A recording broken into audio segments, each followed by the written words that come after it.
Andai ku tahu kapan tiba ajalku, ku akan memohon Tuhan tolong panjangkan umurku.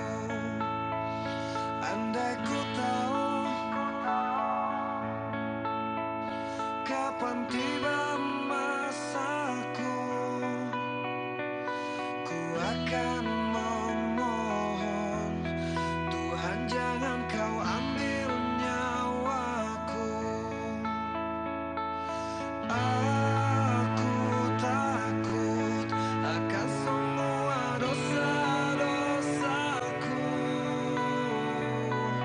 Aku takut dosa yang terus membayangiku.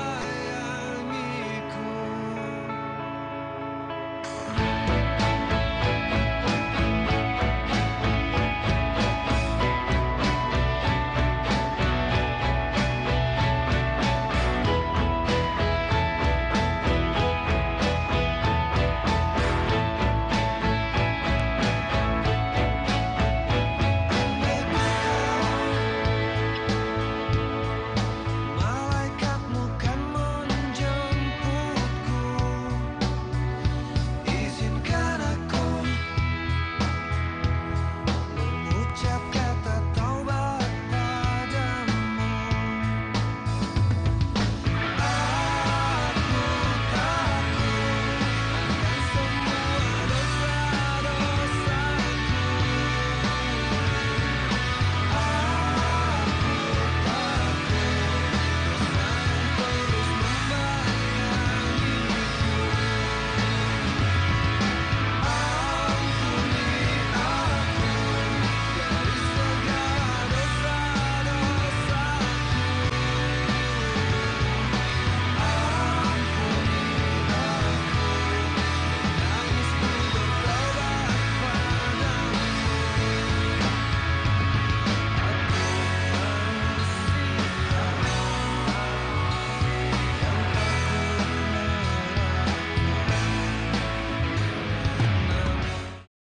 Sembilan, di dalam Islam Yesus akan datang kembali tetapi sebagai seorang muslim.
Kapan tiba ajalku, izinkan aku mengucap kata taubat padamu.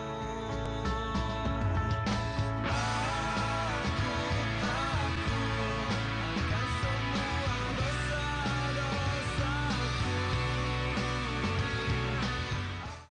Nabi Muhammad SAW bercerita bahwa Nabi Isa ini akan turun menjadi pemimpin yang adil. Apakah dia membawa syariat baru? Tidak.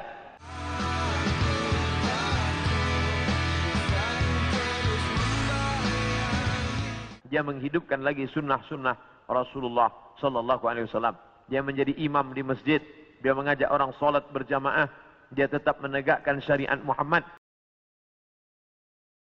Karena dia datang sesudah Nabi Muhammad, maka dia sendiri pun ikut syariat Nabi Muhammad sallallahu alaihi wasallam.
Andai ku tahu kapan tiba ajalku, ku akan memohon Tuhan tolong panjangkan umurku. Andai ku tahu kapan tiba masaku,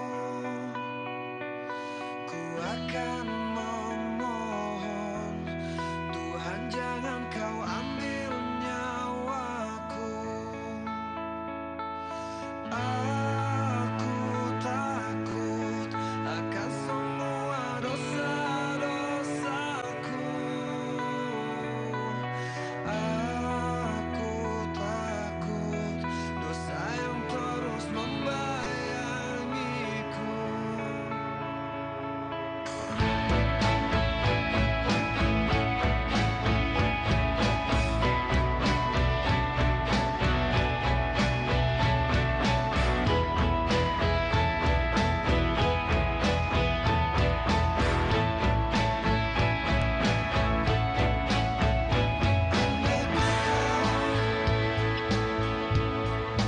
Malaikatmu kan menjemputku,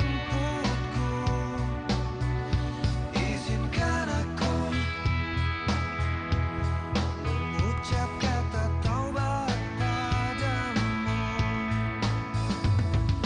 Aku takut akan semua dosa-dosaku.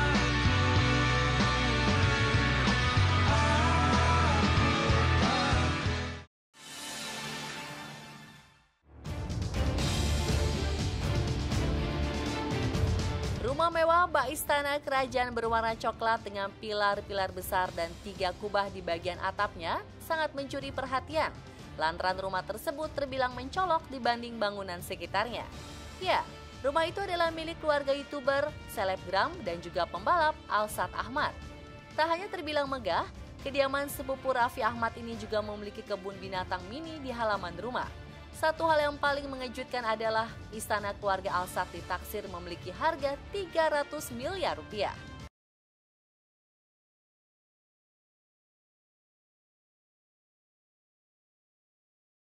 Sofa juga Da Vinci.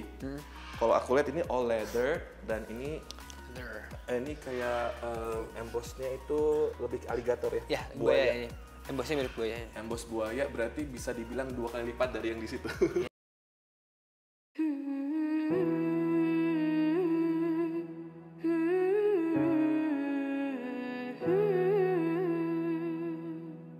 كل هذه الأرض ما تكفي مساحة لو نعيش بلا سماحة وانت عايزنا بحب لو تضيق الأرض نسكن كالقلب كل هذه الأرض ما تكفي مساحة لو نعيش بلا سماحة وانت عايزنا بحب لو تضيق الأرض نسكن كالغل التحية وبسلام أنشروا أحلى الكلام زي نود يحترام أب محبة وابتسام أنشروا بين الأنام هذا هو دين السلام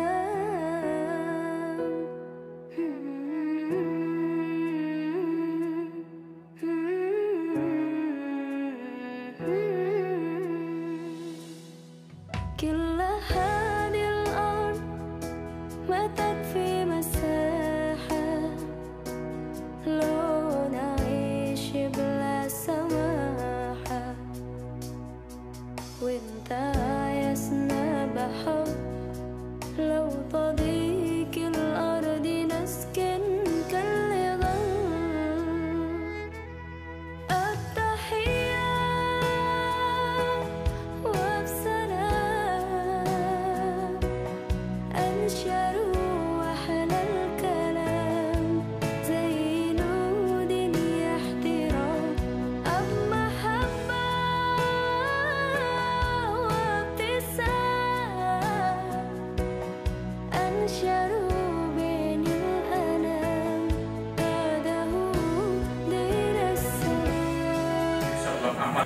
mengumumkan bahwa beliau masih mampu dan masih Mahdi Mas'ud yang melalui perantaranya sesuai dengan nubuatan Rasulullah telah ditakdirkan kebangkitan Islam yang kedua kalinya. Mirza Ghulam Ahmad sendiri menegaskan, sayalah orangnya.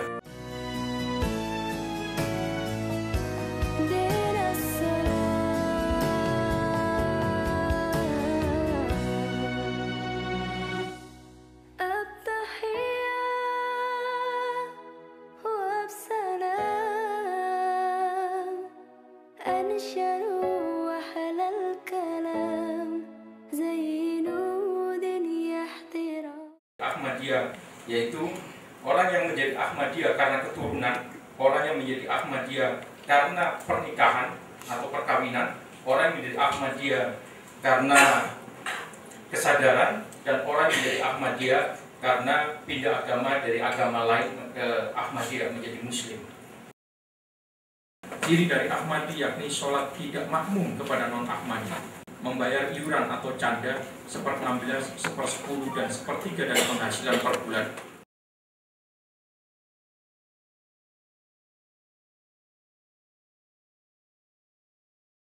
Dan dimakamkan di Bahesti Makbaro atau makam Taman Surga. Komunikasi Ahmadiyah baik antar individu maupun dengan kelompok sendiri seringkali menonjolkan Mirza Ghulam Ahmad sebagai simbol kenabian. Ahmadiyah mengkomunikasikan Nabi yang datang setelah Nabi Muhammad ini dengan sebutan Nabi Bayangan. Peneliti baru mengenal istilah Nabi Bayangan hanya dari Ahmadiyah dan mencoba untuk mencari rujukan istilah tersebut pada Al-Quran dan hadis, namun tidak ditemukan. Ahmadiyah berdasarkan pada ajaran Islam bahwa wahyu itu banyak macamnya, namun dapat disederhanakan dalam 2 kategori.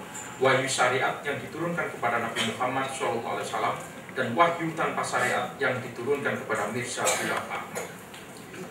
Ahmadiyah memiliki media komunikasi yang lengkap dibanding dengan organisasi lain. Al-Quran dan Tafsir Ahmadiyah, Kitab Tazkirah, Khalifatul Masih, Humanity First, Jalsa Salana, Muslim Televisi Ahmadiyah atau MTA, media cetak, media online, www.alislam.org, media sosial.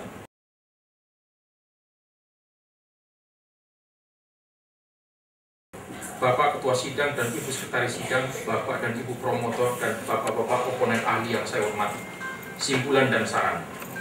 Mirza Ghulam Ahmad dalam mengkonstruksi makna kenabian berdasarkan kitab Perjanjian Lama, kitab Perjanjian Baru, Al-Quran dan hadis, serta buku-buku sejarah. Konstruksi makna kenabian Mirza Ghulam Ahmad ini berdasarkan teori Peter L. Berger dan Thomas Lackman disebut sebagai upaya legitimasi atau pembenaran.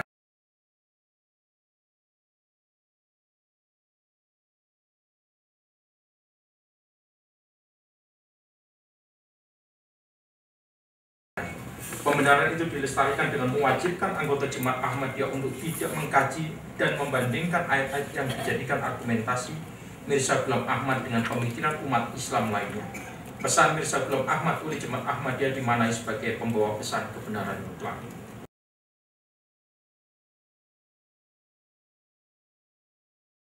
Ahmadiyah berdasarkan penelitian ini memiliki dalil-dalil tentang kenabian, memiliki nabi baru Mirza Ghulam Ahmad, memiliki mazhab sendiri yang terpisah dengan umat Islam lainnya. Sholat juga terpisah dengan umat Islam lainnya. Meninggalnya pun dimakamkan di makam tersendiri. Tafsir Al-Quran juga berbeda dengan umat Islam.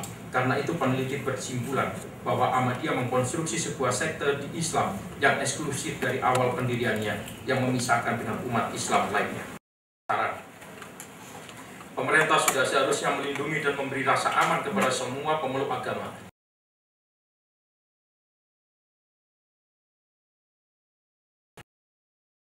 termasuk anggota Jemaat Ahmadiyah, dan melarang adanya aksi anarkis yang berujung pada kekerasan hingga aksi pembunuhan pada Jemaat Ahmadiyah. Kendati terjadi perbedaan dalam penafsiran ajaran Islam. Terima kasih. Bila taufik wal hidayah. Assalamualaikum warahmatullahi wabarakatuh.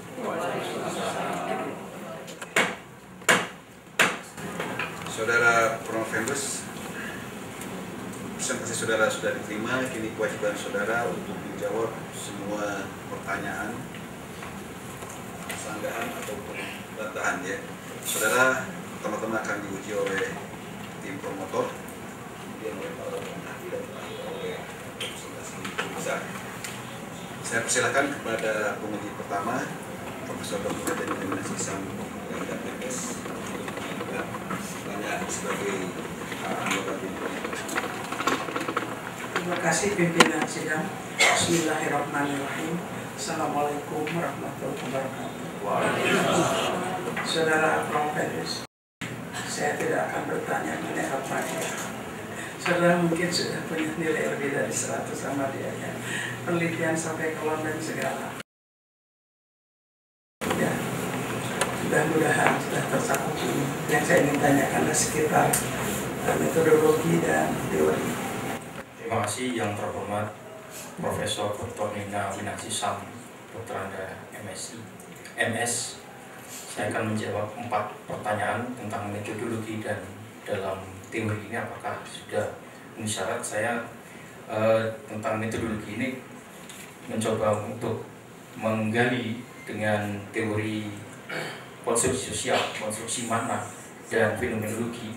Dan karena Ahmadiyah itu adalah merupakan sebuah kelompok komunitas, maka pengalaman-pengalaman yang diintersubjektifkan ini, maka menurut saya akan lebih lengkap kalau dilengkapi dengan teori konvergensi simbolik. Dalam metodologi ini diawali dengan saya sebagai peneliti mewawancara pengalaman para Ahmadi di Kota Bandung tentang bagaimana konstruksi makna tentang kenabian. Ternyata untuk memahami kenabian itu ada dasar historisnya. Jadi tidak tiba-tiba Mirza Ghulam Ahmad mengaku sebagai nabi, tapi berawal dari Mirza Ghulam Ahmad mendapat wahyu pada dirinya sebagai seorang yang merupakan jelmaan dari Isa Al-Masih. Sekarang saya bacakan surah Az-Zukhruf ayat 57 yang bunyinya a'udzubillahi minasyaitonir rajim walamma duriba ibnu maryam mathalan idza qaumuka minhu yasiddun. Dan tak kala putra Maryam Isa dijadikan alaihissalam perumpamaan orang-orang Quraisy kaummu hai Muhammad bersorak-sorak, jadi mengolok-olok dengan maksud membantah saja. Sebenarnya mereka adalah kaum yang suka bertengkar. Isa tidak lain hanyalah seorang hamba yang telah kami berikan kepadanya nikmat kenabian dan kami jadikan dia sebagai tanda bukti kekuasaan Allah untuk Bani Israel.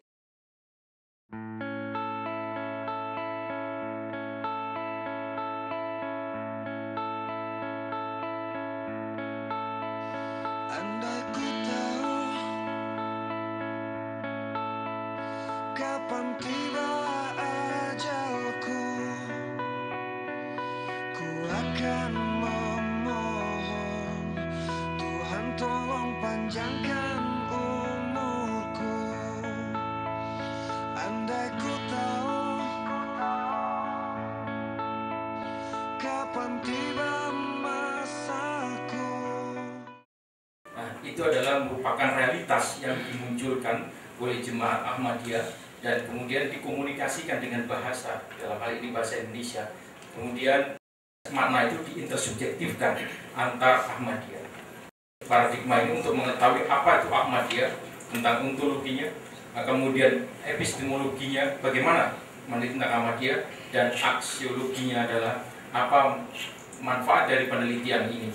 Pada tujuan penelitian dengan paradigma positivistik ini, peneliti lebih banyak melakukan upaya dengan menggali makna dari beberapa Ahmadi, baik yang ada di Indonesia, kemudian peneliti juga ke Singapura menemui dengan pimpinan Ahmadiyah, Mirza Masroor Ahmad, sampai dengan di India, dan sampai yang terakhir untuk membuktikan apakah benar ada makam dari Yesus Kristus atau Isa Al-Masih menurut pemahaman Ahmadiyah. Dan peneliti di sana hanya untuk menguji apakah metodologi fenomenologi dan berdasarkan pengalaman ini bisa menjadi sebuah pemahaman besar dan dimaknai bahwa apa yang disampaikan oleh Mirza Ghulam Ahmad adalah sebuah kebenaran. Kemudian fenomenologi apa yang digunakan adalah fenomenologi Schur, yaitu bagaimana seseorang itu kemudian dikomunikasikan antar individu atau intersubjektif. Dan dalam penelitian ini masing-masing Ahmadi peneliti temui dari 34 peneliti, akhirnya peneliti menemukan 4 kategori Ahmadi, yaitu orang yang menjadi Ahmadiyah karena keturunan, orang yang menjadi Ahmadiyah karena pernikahan atau perkawinan, orang menjadi Ahmadiyah karena kesadaran, dan orang menjadi Ahmadiyah karena pindah agama dari agama lain ke Ahmadiyah menjadi Muslim. Baik, terima kasih Prof. Nina. Selanjutnya saya persilakan Dr. Haji Rohanda, MSI. Pertanyaan pertama yang akan saya sampaikan kepada Anda tentang konteks komunikasinya di mana. Setelah saya lihat dari dalil-dalil juga yang Anda kemukakan, kemudian pembahasan dan sebagainya, ini belum nampak gitu di mana konteks komunikasinya. Yang pertama, kemudian yang kedua, dalam konstruksi makna Anda mempertentangkan antara dua kubu, yang satu Ahmadiyah dan satu non Ahmadiyah. Ini pasti terjadi perbedaan konsep. Kalau terjadi perbedaan konsep ini akan merujuk ke tidak ada satu keserasian, akan terjadi pertentangan antara kubu satu dengan yang lainnya. Ya, Anda sebagai seorang pengkaji, sebagai seorang peneliti, bagaimana Anda mencoba untuk memediasi antara kedua kubu tersebut, ya terutama tadi pemaknaan tentang wahyu, pemaknaan tentang nabi terakhir, pemaknaan tentang masih dan sebagainya, itu sampai saat ini masih tetap terjadi perbedaan konsep itu. Nah, Anda sebagai peneliti dan hasil dari penelitian ini bagaimana memediasi kedua kubu tersebut? Kemudian yang terakhir, kira-kira apa sih makna dari penelitian ini untuk dijadikan sebagai komunikasi politik? Terima kasih. Terima kasih yang terhormat Bapak Dr. Haji Rohanda, MSI.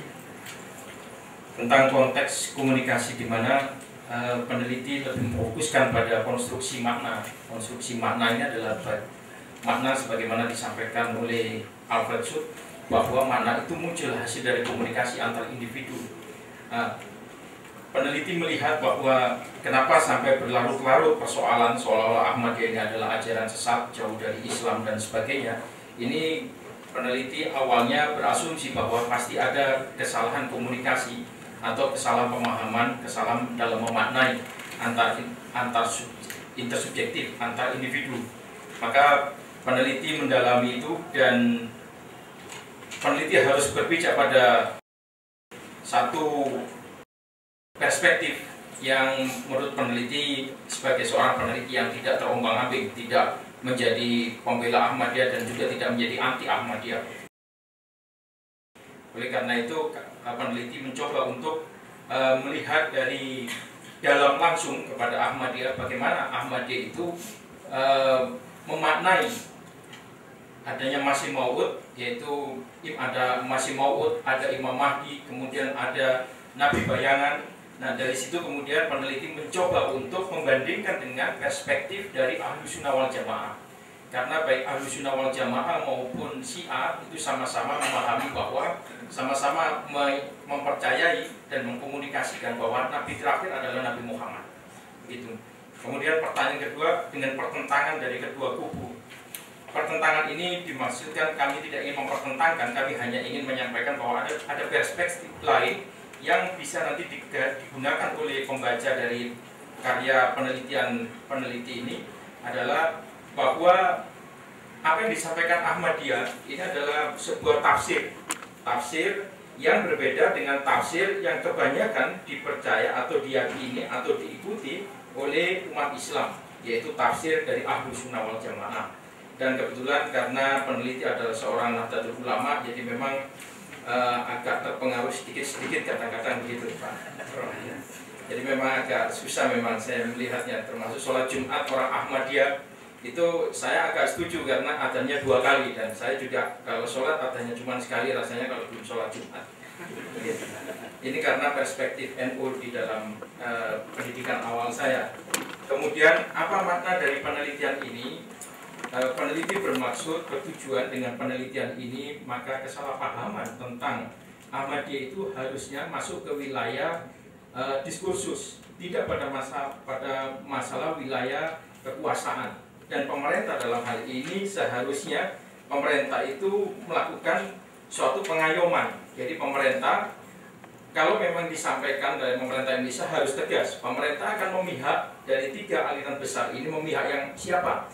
Apakah memihak Ahlus Sunnah wal Jamaah, atau memihak Syiah, atau memihak Ahmadiyah? Ketika pemerintah ini abu-abu, tidak menentukan pilihan, maka yang terjadi masyarakat akan mengambil kesimpulan sendiri-sendiri dan akhirnya terjadi tindakan anarki. Saya kira itu, Bapak yang terhormat, Bapak Dr. Rohanda. Baik, terima kasih Pak Rohanda. Saudara Profedus, saudara sekarang akan diuji oleh para hukum ahli ya. Nah, karena saya sendiri termasuk hukum ahli, maka sekarang giliran saya untuk bertanya kepada saudara. Ya. Pertama, saya ingin saudara menjelaskan ya aspek aksiologis penelitian ini ya, nilai guna manfaat ya. Saya boleh dong berpikir ya, penelitian ini jangan-jangan semakin memperluncing ya, memecah belah perbedaan atau konflik antara Ahlussunnah wal Jamaah dengan Ahmadiyah ya. Saya nggak tahu, atau barangkali mungkin memperalatnya ya, semakin membuka jalan untuk saling memahami gitu ya. Tapi kecenderungan untuk terjadinya kesalahpahaman, konflik, karena selama ini juga memang perbedaan konflik itu cukup menonjol ya. Justru jangan-jangan itu terjadi, akan terjadi ya. Apalagi kalau misalnya saudara diterbitkan gitu. Ya, itu pertanyaan yang pertama. Pertanyaan yang kedua, saya ingin mempertajam apa yang ditanyakan oleh Pak Rohanda dan menjadi pembeda atau karakteristik penelitian ini, bahwa penelitian ini adalah penelitian komunikasi, ya, bukan penelitian teologi. Karena orang boleh berpikir kalau saudara mempertahankan disertasi ini, jangan-jangan saudara kandidat dari UIN gitu ya, bukan dari Wiswajaya gitu. Saya saudara menjelaskan ya, oh penelitian ini adalah penelitian komunikasi, terserah dari aspek apanya ya, saudara bisa menggunakan berbagai argumen. Silakan. Terima kasih yang terhormat Profesor Haji Dede Mulyana MA PhD. Tentang tujuan atau aksiologi dari penelitian ini, peneliti setelah lama masuk di lapangan dan mendalami, peneliti melihat bahwa ada satu hal yang mungkin dilupakan atau mungkin agak lupa dari umat Islam, yaitu dari pesan Al-Quran bahwa Islam itu rahmatan lil alamin. Islam itu adalah untuk semua makhluk. Islam bukan untuk satu kelompok atau satu golongan. Kemudian yang menarik dari Islam dibanding dengan tiga agama besar lainnya, Yahudi maupun Kristen, adalah Islam membuka penafsiran yang cukup luas.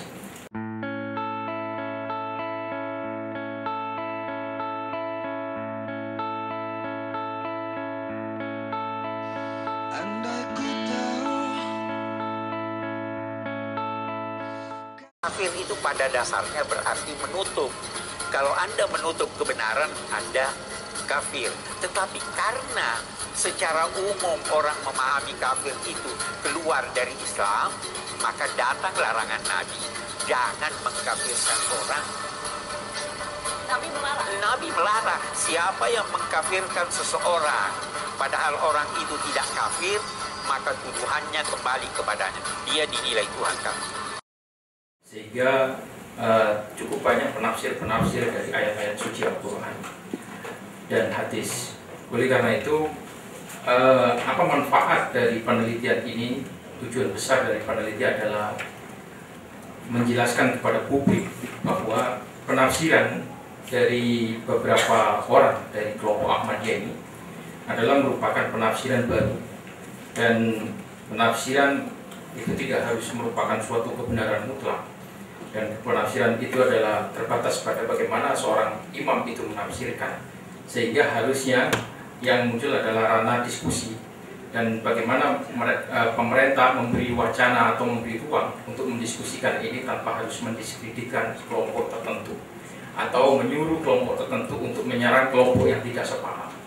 Ini tujuan besar dari penelitian ini.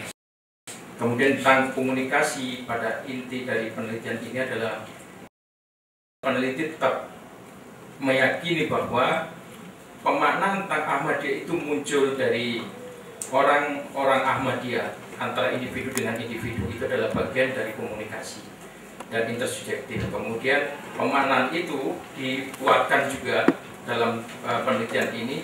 Peneliti menggunakan teori konvergensi simbolik, dikomunikasikan kepada kelompok. Andai kata di antara kita besok ada yang mengalami datangnya Imam Mahdi, dan Anda lihat cirinya percis seperti yang disampaikan oleh Nabi melalui hadis-hadisnya, jangan Anda pernah ragu untuk membaiatnya. Sampai-sampai Nabi sudah kasih kabar, kalau kalian hidup mendapatkan Imam Mahdi datang, walaupun kalian harus merangkak, datang, temui, berikan baiat. Kalau ingin selamat dunia akhirat, berikan baiat kepada Imam Mahdi, karena dialah imam terakhir yang diutus oleh Allah Subhanahu wa Ta'ala untuk memimpin umat manusia. Jadi mereka yang tidak mau memberikan baiatnya, yang tidak mau memberikan sumpah setianya, yang tidak mau ikut kepada Imam Mahdi, berarti mereka tidak ikut kepada ajaran Nabi kita Sayyiduna Muhammad Sallallahu Alaihi Wasallam.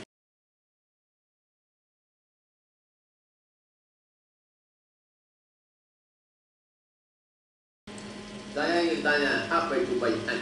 Baiat sumpah setia. Baiat Aqabah pertama, datanglah 7 orang sahabat Nabi dari Madinah membaiat Nabi. Mubayyuka, kami membaiat kepada Kau ya Rasulullah, kami tidak akan mencuri, kami tidak akan berzina, kami akan patuh dan baik. Sumpah setia. Seandainya telah datang Imam Mahdi, kita harus berbaiat kepada mereka sehingga dibela walaupun dengan cara merangkak. Seandainya kita wafat tanpa berbaiat kepada imam, bagaimana Pak Ustaz? Man mata, siapa yang mati, walaysa fi unuqihi bai'ah, dia tidak berbaiat kepada imam, mata mita jahiliyah, matinya mati jahiliyah.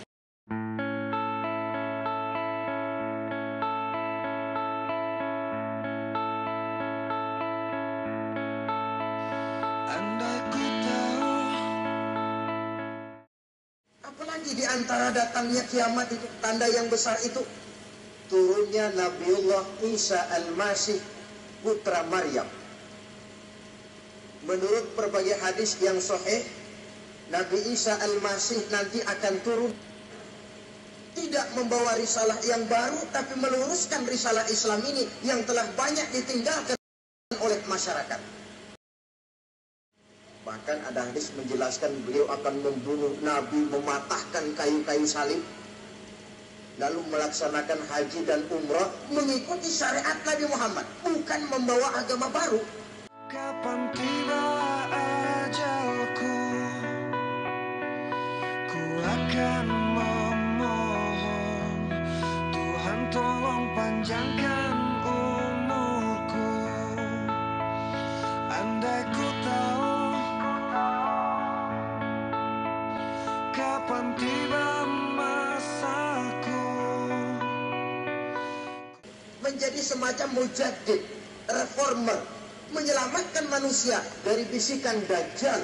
Bahkan ada riwayat yang menjelaskan bahwa Nabi Isa berhasil mengalahkan Dajjal, mengembalikan masyarakat manusia kembali kepada ajaran Islam yang datang dari Allah, dibawa oleh Rasulullah Sallallahu Alaihi Wasallam. Tuhan tolong panjangkan umurku. Andai ku tahu. Berkaitan dengan apa yang Anda kutip di sini tentang baiat Ahmadiyah, yang sebetulnya kan itu isinya santun sekali. Andai ku tahu kapan tiba ajalku. Nah sekarang apa jawabannya? Kenapa kok itu kemudian tidak berkembang di, mestinya kan itu betul-betul mencerminkan Islam yang rahmatan alamin seperti yang Anda tulis di sini. Tapi kenapa itu tidak mendapat sambutan yang cukup memadai di Indonesia ini? Ya.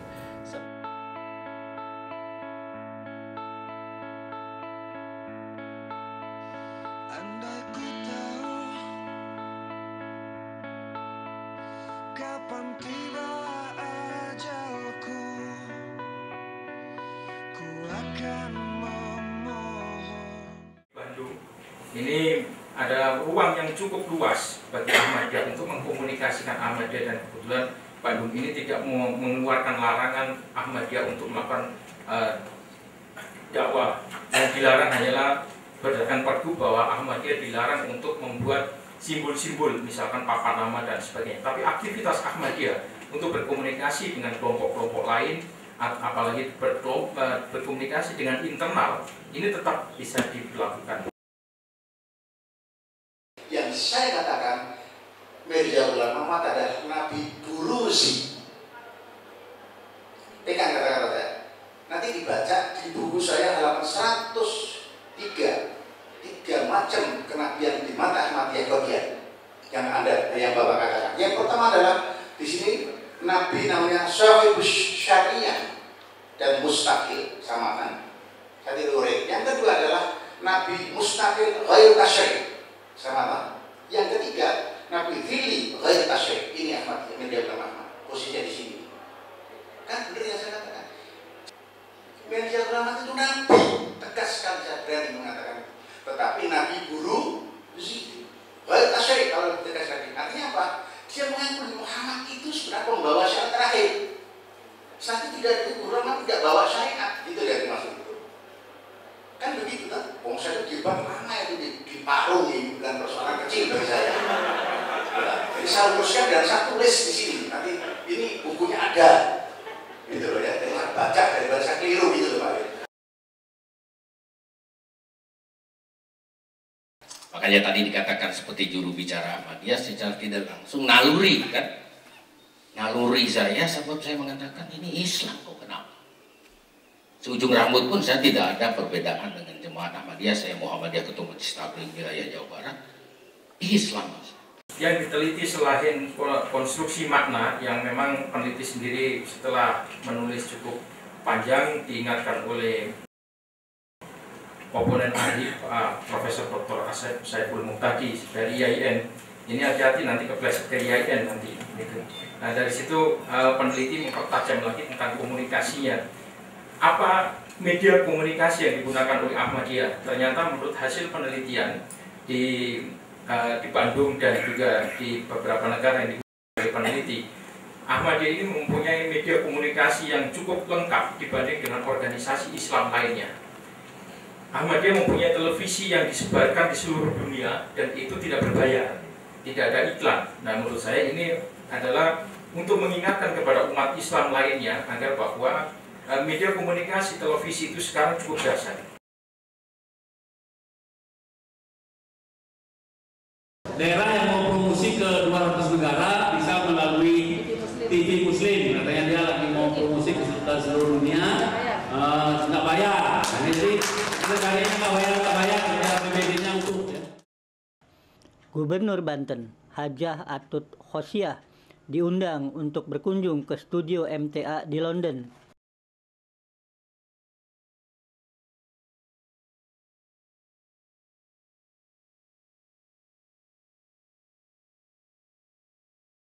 Dan masyarakat itu lebih menyukai menonton televisi daripada membaca koran atau membaca majalah. Kemudian Ahmadiyah mempunyai pola komunikasi jalsa salana. Saya berdiskusi dengan pimpinan NU. NU itu jalsa, pertemuan rutinnya itu kapan? Nah, ternyata NU kumpul itu ketika ada muktamar. Selain itu tablik-tablik saja. Nah ini pola komunikasi di situ. Jadi dari konstruksi makna dan kemudian media komunikasi yang digunakan interpersonal, antarpersonal, komunikasi publik dan komunikasi massa.